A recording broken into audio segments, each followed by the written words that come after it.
শাপলা সরকার গান করলেন, চমৎকার কথা বললেন।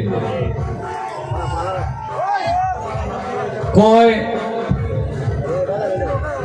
এটা বাউলের এলাকা, একটু সময় চলুক, এরপরে দেখা যাইব কার পাওয়ার বেশি।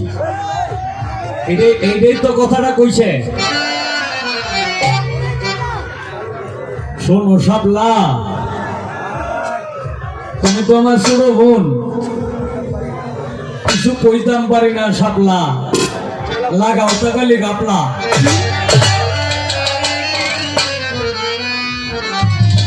আমার একটু জীবনে কতবারই দেখলাম মারবাম, কিন্তু তোমার কাপলা কেউ থাকতো না সাথে ভরিয়ে দেবে একটা।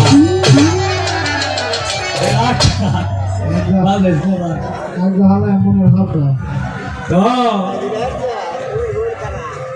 বিষয়টা হইলো পাওয়ারের কথা বলছো, ঠিক আছে। আচ্ছা, আমিও আছি, অপেক্ষায় আছি।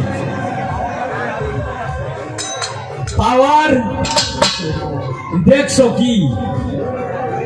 পাওয়ারের উপরে যেটা টাওয়ার, এই টাওয়ারটাও আছে। ইনশাল্লাহ একটা কথা আমি আগে গানটা গাইয়া লই, গাইয়া এরপরে যেহেতু এখানে গতবারের আগের বারও আসছিলাম, এখানে কিন্তু কোনো দ্বারা মোতাবেক গান দেওয়া হয় না।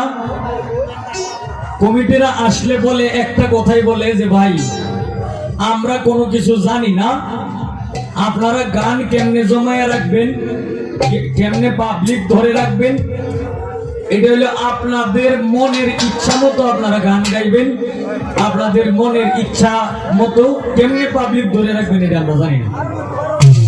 এই বিষয়টা হলো চেষ্টা করার মালিক হইলাম আমরা, করবো তো আল্লাহ। ইনশাল্লাহ আপনারা ধৈর্য সহকারে বসে থাকবেন। আজকে আমার বোনের ভাব দেখবো।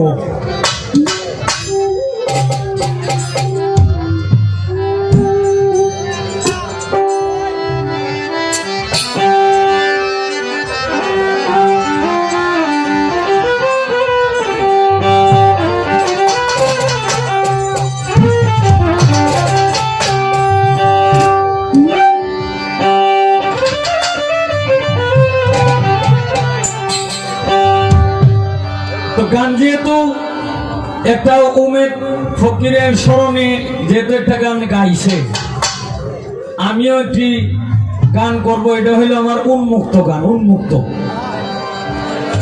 উন্মুক্ত এই গানটা লেখার পিছনে কারণ আছে। কারণ মানুষ খালি কয় যে ভাই আপনি একটা অলির শানে গান লেখেন। তখন আমি মনে মনে চিন্তা করলাম যে অলির শানে গান লেখলে তো যে অলির দরবারে যাবো এই অলির ইতিহাস লাগবে, ইতিহাসের দরকার নাই। আমি একটা উন্মুক্ত গান লিখি, যেটা আমি নিজেও গাইতে পারি। এর মধ্যে যারা বর্তমান যুগের যারা শিল্পী আছে তারাও যেন যে কোনো দরবারে যায় যাতে এই দরবারের নাম নিয়েই যাতে গাইতে পারে। এটার নাম হইল উন্মুক্ত গান।